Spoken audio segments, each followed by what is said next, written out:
ગઈકાલ late night પોલીસને એક મેસેજ મળે છે અને મેસેજ મળતાની સાથે જ પોલીસ બનાવવાળા સ્થળ ઉપર જાય છે અને સ્થળ ઉપર જઈ અને જે તપાસ કરે છે તેમાં હસબન્ડ એન્ડ વાઇફ બંનેનું ગોળી વાગવાથી મૃત્યુ થયેલું છે.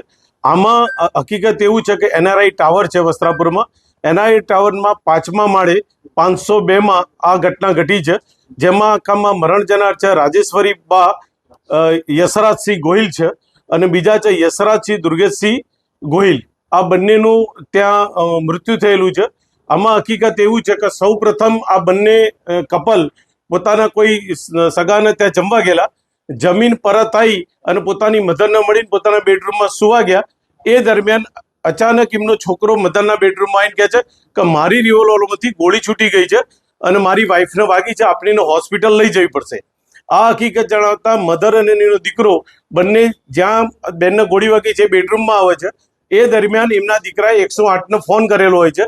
108 પણ ત્યાં આવી જાય છે. 108ના કર્મચારી આવી અને આ બેનને ડેથ જાહેર કરે છે કે બેન મૃત્યુ પામેલા છે.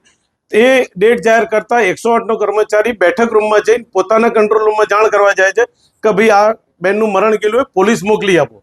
આ મેસેજ કરવા જતાં આ ભાઈ જે યશરાજસિંહ ખરા એમને જાતે જ પોતાને ગોળી મારી દીધી માથાના ભાગે અને એ અવાજ થતા એમના મધર અને 108ના કર્મચારી બંને બેડરૂમમાં જાય છે. ત્યાં યશરાજે પોતે ગોળી મારી લોહી લુહાણ આંખમાં નીચે પડેલા હોય છે. આ મુજબની એક ઘટના બને છે.